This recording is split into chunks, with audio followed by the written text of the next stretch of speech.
Iran menutup peluang pertemuan antara pemimpin tertinggi Mojtaba Khamenei dengan Presiden AS Donald Trump di tengah upaya perundingan damai kedua negara. Dalam wawancara eksklusif dengan CNN, penasihat militer senior untuk pemimpin tertinggi Iran Mohsen Rezai menegaskan pertemuan Mojtaba dan Presiden Trump tidak mungkin terjadi dalam situasi saat ini. How is the Supreme Leader doing? Is he fully in control of everything? And President Trump said that he would be honored to meet the Supreme Leader. This will not happen. Right now, we are in the first stage of negotiations, and Mr. Trump has brought the negotiations to a standstill. This will not happen. Padahal sebelumnya, Presiden Trump menyatakan keinginannya untuk bertemu dengan Mojtaba Khamenei untuk mengakhiri konflik. Menurutnya, Mojtaba memiliki peran yang sangat krusial dalam proses negosiasi dengan Iran. Trump bahkan mengklaim hubungannya dengan Mojtaba sejauh ini berjalan dengan baik. I don't want to meet, but if I did meet, I'd be honored to meet him. I'd like to see if we make a deal. But if we make a deal, it's possible that I would meet him. I'd be here in the U.S. White House. I don't know. I haven't really heard too much about it. It's not, I didn't suggest it, but some people have suggested it. If it happened, it would happen. I'd be. Penolakan Iran muncul saat hubungan AS dan Iran kembali memanas. Ketegangan meningkat setelah pasukan militer AS meluncurkan serangan ke Iran yang kemudian dibalas Iran dengan serangan rudal.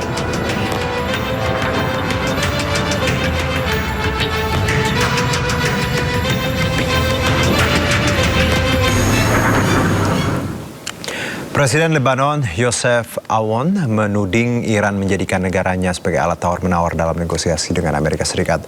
Sementara Menlu Iran Abbas Araghchi merespon jika tudingan tersebut benar, maka seharusnya Iran telah mencapai kesepakatan sejak lama.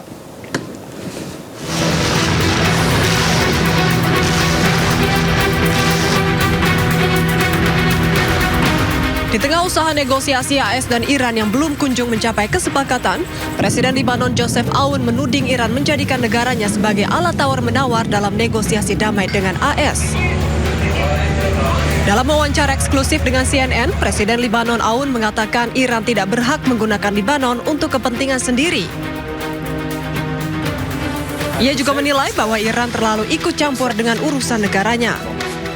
It's not your country, it's our country. It's our obligation.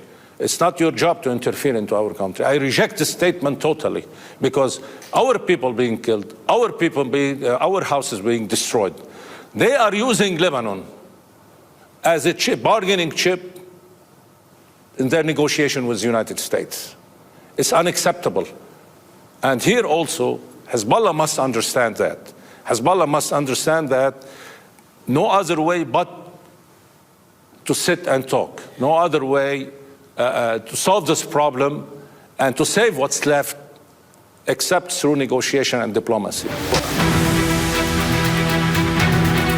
Melalui akun resmi media sosialnya, Menlu Iran Abbas Araghchi merespon pernyataan Presiden Lebanon dengan menyebut bahwa komentarnya akan membuat orang berpikir Iranlah yang menghancurkan Lebanon. Ia juga mengatakan jika Lebanon adalah alat tawar-menawar bagi Iran, maka seharusnya Iran telah mencapai kesepakatan sejak lama.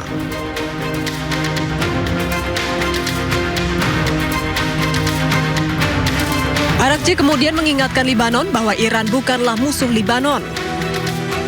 Presiden Lebanon sebaiknya selamatkan rakyatnya dari musuh yang sesungguhnya.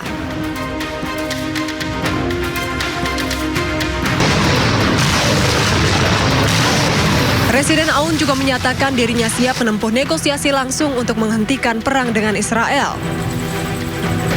Menurutnya, Lebanon dan Israel memiliki peluang besar untuk mengakhiri permusuhan panjang sejak tahun 1948.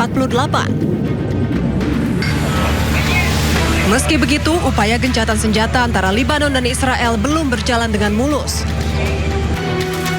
Hingga kini serangkaian serangan militer Israel masih menghantam sejumlah kota di Lebanon Selatan. Presiden Rusia Vladimir Putin menegaskan jika Rusia tidak pernah mengirimkan pasokan senjata ke Iran. Sebaliknya, selama perang melawan Amerika dan Israel, Iran juga tidak pernah meminta pasokan senjata dari Rusia.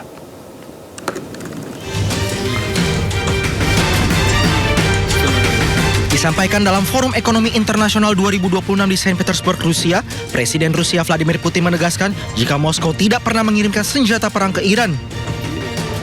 Begitupun dengan Iran. Menurut Putin, mereka tidak pernah meminta Rusia memasok senjata ke negaranya.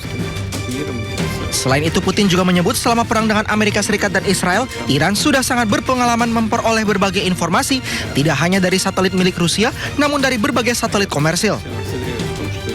Мне кажется, что в свое время мы договорились, приняли соответствующее соглашение об иранской ядерной программе, и все находилось под контролем МАГАТЭ.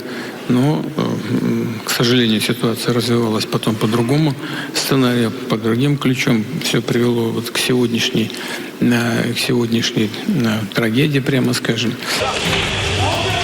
3 bulan lebih perang antara Amerika Serikat, Israel, dan Iran berlangsung. Meskipun sejak 8 April gencatan senjata sudah disepakati, namun pertempuran sengit masih terjadi. Berbagai perundingan telah digelar, namun hasilnya masih nihil. Sedikitnya 6 orang tewas akibat serangan udara Israel di As-Sakia, Lebanon Selatan.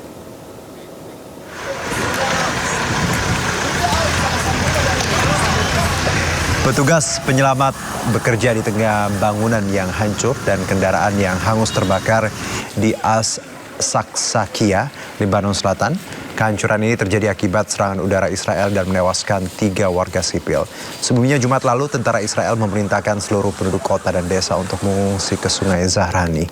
Israel kemudian membombardir pemukiman dengan dalih menghancurkan anggota dan fasilitas Hizbullah.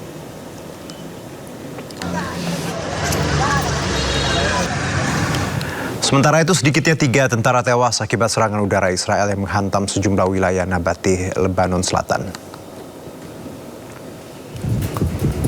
Kepulan asap membumbung di Farhun Sach Zabdin dan Far Tepnit. Sejumlah rumah juga hancur akibat gempuran Israel. Akibat peristiwa ini, 3 tentara Lebanon yang sedang mengemudikan kendaraan militer tewas.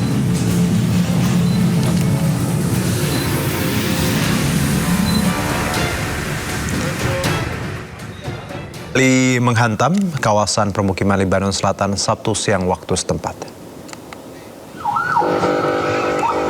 Akibat serangan tersebut, sedikitnya 9 orang dilaporkan tewas, termasuk 3 anggota militer Lebanon. Salah satu serangan menghantam kendaraan di jalur Nabate Marjayon, sementara serangan lain mengenai wilayah Saksakia yang merupakan kawasan pemukiman sipil.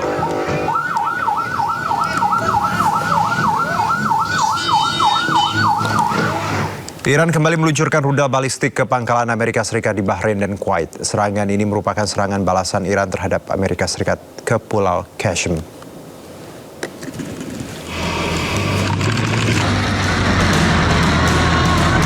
Pasukan Garda Revolusi Iran merespon dengan keras atas serangan Amerika Serikat ke Pulau Qasem. Rudal balistik yang memiliki daya ledak cukup tinggi ini menargetkan pangkalan udara Amerika Serikat di Bahrain dan Kuwait.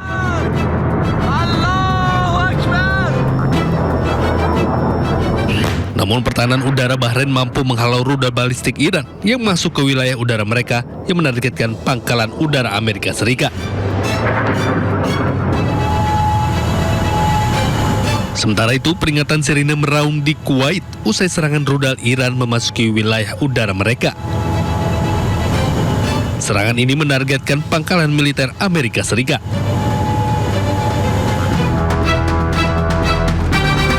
Sebelumnya, Amerika Serikat menyerang situs radar pengawasan pantai Iran di Goruk, Pulau Qasem dengan rudal.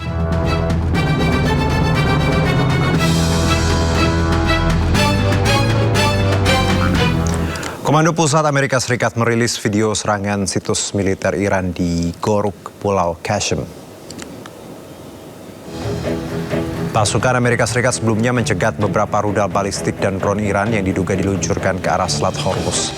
Pada serangan Iran tersebut, Amerika Serikat melakukan serangan balasan menggunakan rudal hingga menghantam situs radar pengawasan pantai Iran.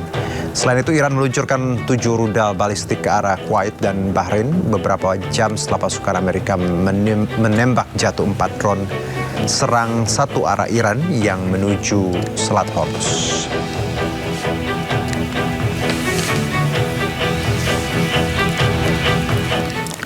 Pusat Komando Amerika Serikat merilis video pasukan militer AS sita kapal tanker minyak Davina di Samudra Hindia. Operasi dilakukan oleh Komando Indo-Pasifik Amerika Serikat yang merupakan bagian dari penegakan sanksi maritim global guna mengganggu jaringan penyeludupan minyak ilegal dan menghentikan sumber pendapatan Iran. Kapal tanker tersebut ditemukan dalam keadaan penuh membawa muatan minyak mentah.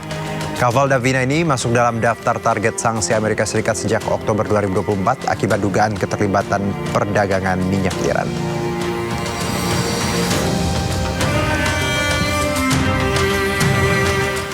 Sebuah kapal tanker Arista milik Amerika Serikat ditahan oleh Garda Revolusi Iran. Kapal ditahan karena nekat melintas Selat Hormuz. Garda Revolusi Iran merilis 4 kapal tanker mencoba melintasi Selat Hormuz tanpa izin dan tidak berkoordinasi dengan Iran. Kapal Arista dihentikan paksa karena mengabaikan peringatan, sementara 3 kapal lainnya memilih putar haluan. Selat Hormuz kembali memanas setelah sejumlah serangan dilancarkan Amerika ke Iran serta serangan balasan Iran ke pangkalan militer Amerika di Kuwait.